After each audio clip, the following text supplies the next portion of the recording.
Además, a partir de las 4 de la tarde, seguimos con atención la audiencia sobre prisión preventiva que la justicia llevó a cabo para el caso de 5 imputados del tema de Mi Vivienda, entre ellos la señora Sada Goray y el periodista Mauricio Fernandini.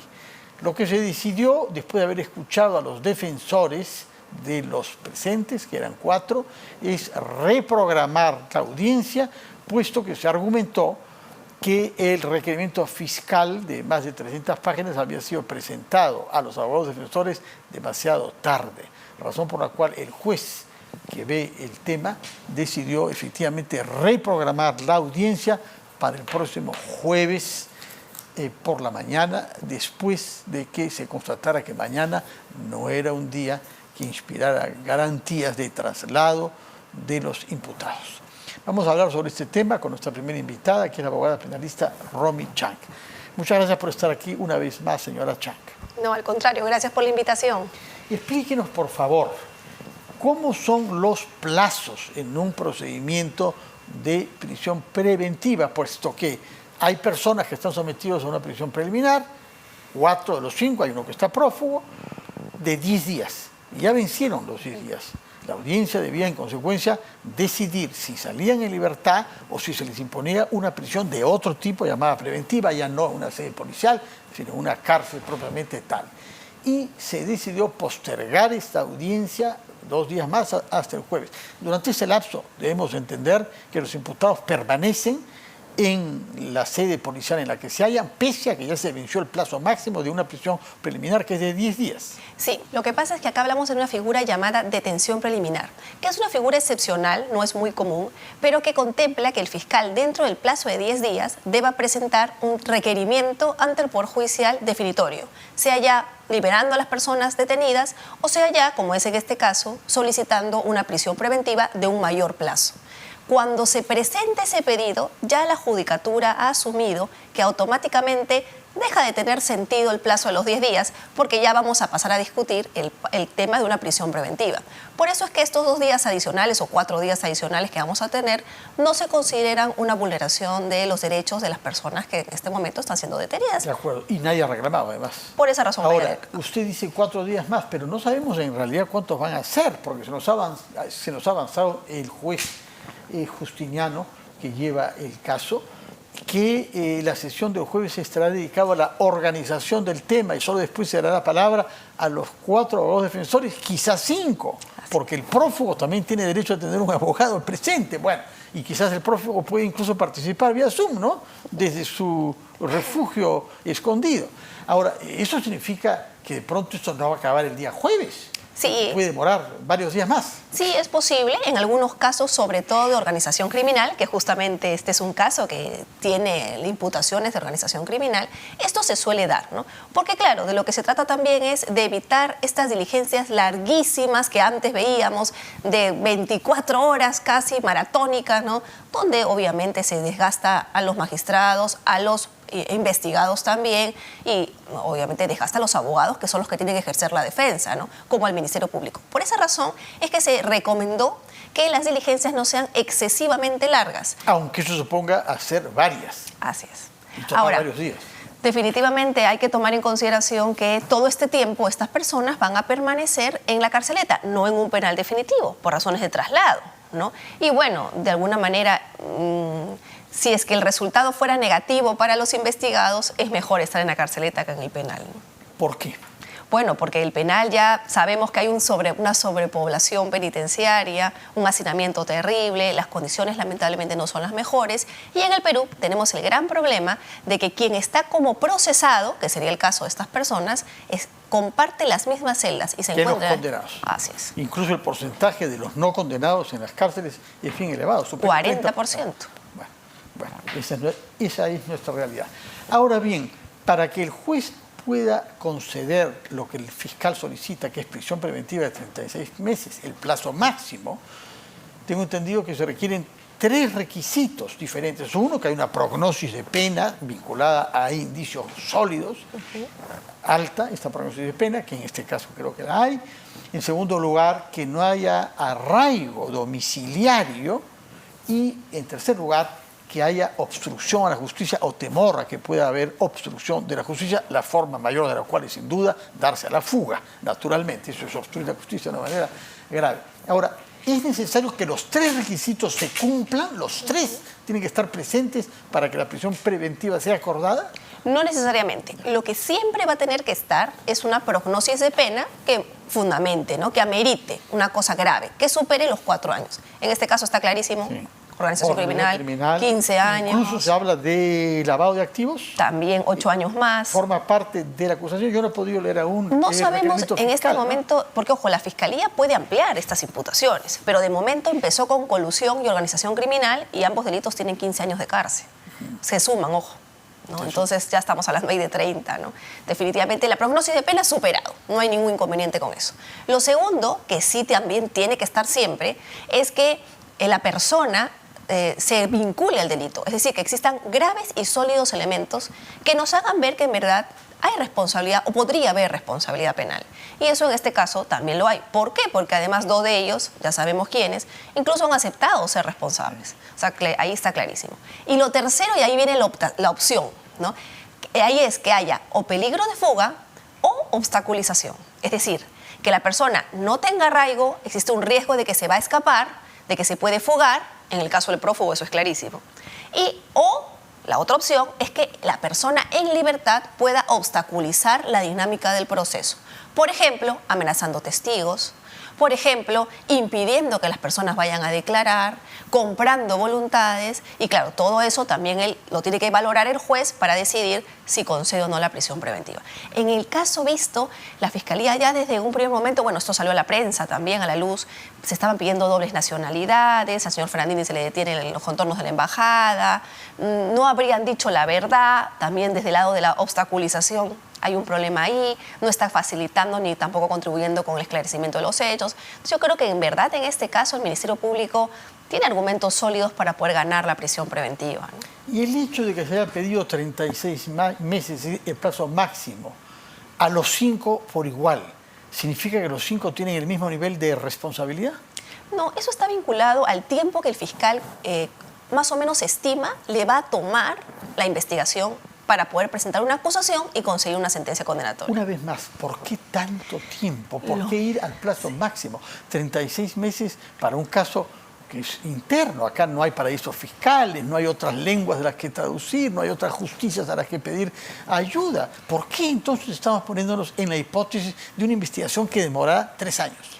En ese plazo, en ese tema coincidimos plenamente. Yo también pienso que 3 años de plazo para una investigación ya es demasiado. O sea, incluso se habló de que la acusación podría estar hecha a fin de año, dentro de menos de 6 meses. Yo creo que la estrategia del Ministerio Público ha sido pedir lo más para que, bueno, le concedan tal vez algo menos. Dudo mucho que el juez, si concede la prisión, otorgue los 36 meses. Para que los otorgue, el fiscal tendría que demostrar y enumerar todas las diligencias que tiene que hacer, que justifique que se va a demorar 3 años. Si no, el juez no debería conceder ese plazo. Pero ¿qué tantas diligencias para un asunto doméstico, en realidad? Sí. Porque es el Ministerio de Vivienda, algunos actores peruanos. Y además donde ya han aceptado responsabilidad, ¿no? ¿Por qué? ¿Por qué se puede demorar 36 meses antes de acusar? El fiscal suele argumentar que tiene otros casos, que no es el único tema, pero bueno, yo también considero que el hecho de que la norma de 3 años es algo que ya de punto de partida no es correcto. No podemos mantener a una persona procesada 3 años y con prisión preventiva en calidad, en principio, de inocente, porque se presume que todo el mundo es inocente hasta que se demuestra lo contrario. Eso pues nos lleva al 40% de presos que están con prisión preventiva y que aún no han sido condenados. Este caso corresponde a la fiscal Marita Barreto, ¿no es cierto? ¿Por qué? ¿Por qué a ella? ¿Por qué? Porque en este caso no existe ningún alto funcionario. Todas las personas involucradas han sido o trabajadores de menor nivel, funcionarios públicos de menor nivel, o empresarios, como es el caso de la señora Goray, el señor Fernandini, ¿no? Que han participado en el delito, pero que no tienen ningún tipo de inmunidad. Por eso no investiga directamente la Fiscalía de la Nación, sino la Fiscalía Provincial. En este caso, el equipo designado para todo este tipo de supuestos ha sido el equipo de la doctora Marita Barreto. Por eso a ella le corresponde por competencia. Con eso se evita que el tema sea dedo, ¿no? Que haya esta presunción de, a mí me han puesto este fiscal porque me quieren perjudicar, o que a mí me han puesto este fiscal porque me quieren beneficiar. No, es el fiscal que corresponde de acuerdo ya a una distribución previa de competencias. Y ese es Marita Barreto. En este caso hay la particularidad, sin embargo, de que la familia de Sada Goray, por una parte, y luego órganos de prensa, especialmente Epicentro, sostienen de que la fiscal de la Nación fue a los Estados Unidos y estuvo en el consulado del Perú en Tampa, Florida, en donde estuvo con la imputada, con la señora Goray. Si bien no para el caso específico que está viendo Marita Barreto, sino para otro caso. Explíquenos por qué hay dos casos a la vez y por qué es que la fiscal habría, todavía no está confirmado, ha sido contestado sobre esto de una manera un poco esquiva por el fiscal Guamán. Dice que a ella no le correspondía investigarla respecto del caso Mi Vivienda, lo cual no significa y que no le correspondía a ella en consecuencia conceder o no una colaboración eficaz. Explíquenos cómo lo ve usted.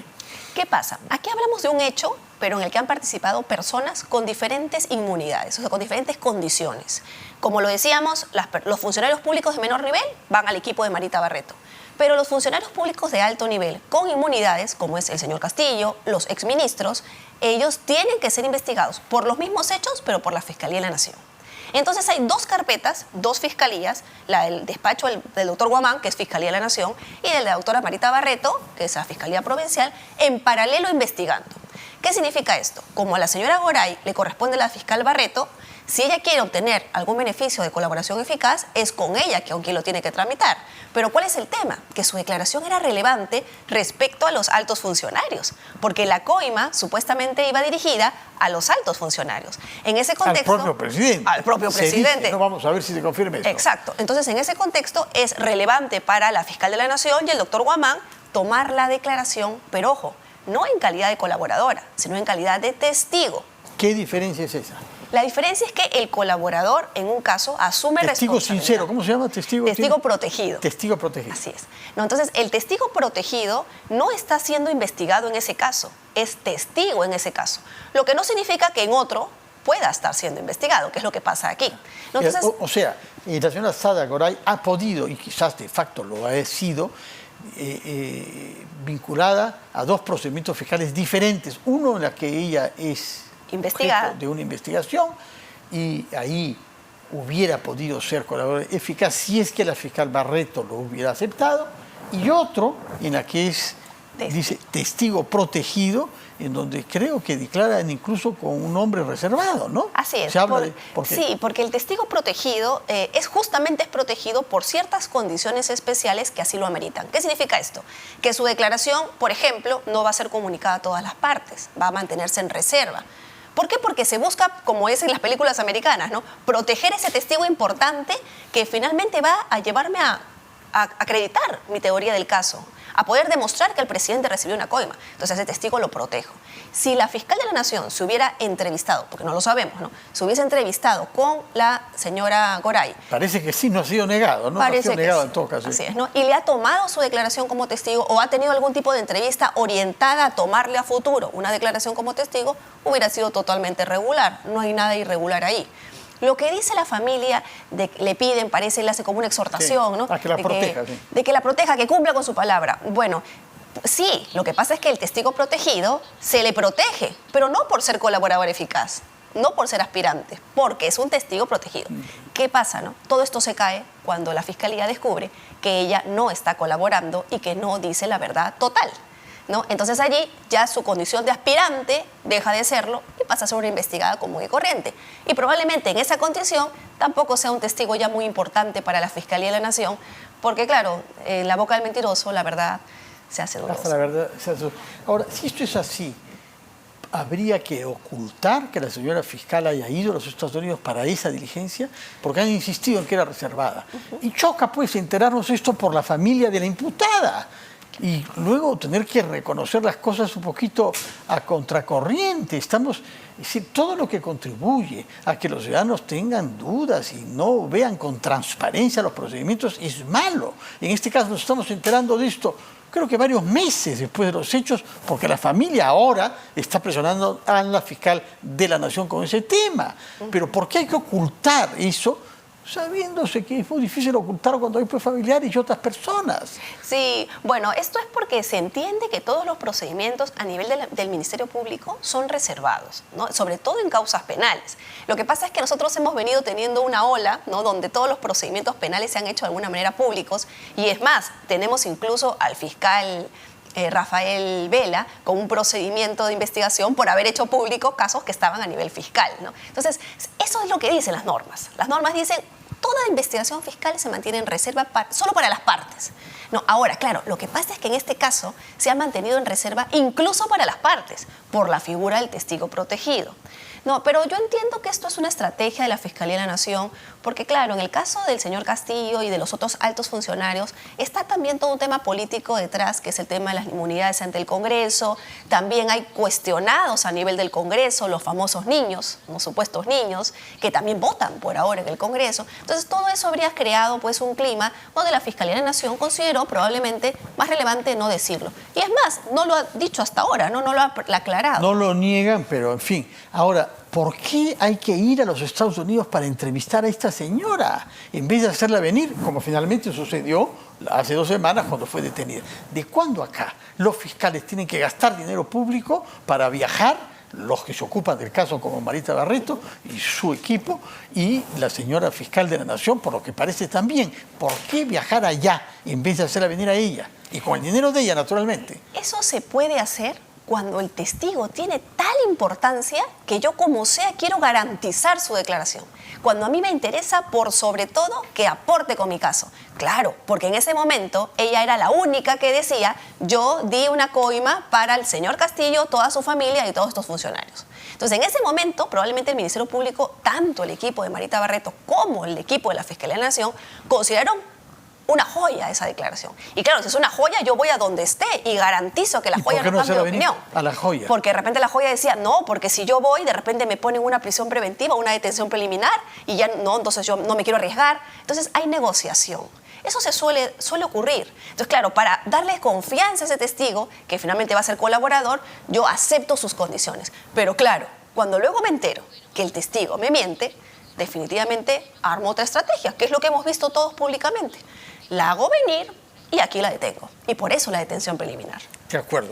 Ahora bien, usted ha dicho que lo relevante de este caso es que puede llegar hasta el jefe del Estado de la época, el señor Castillo, quien acá es considerado como el jefe de una organización criminal de la que forman parte los 5 imputados de este caso, Mi Vivienda, y muchas otras personas. ¿Cuán cerca estamos de una prueba de que este dinero ha llegado a los bolsillos y a la familia de Pedro Castillo?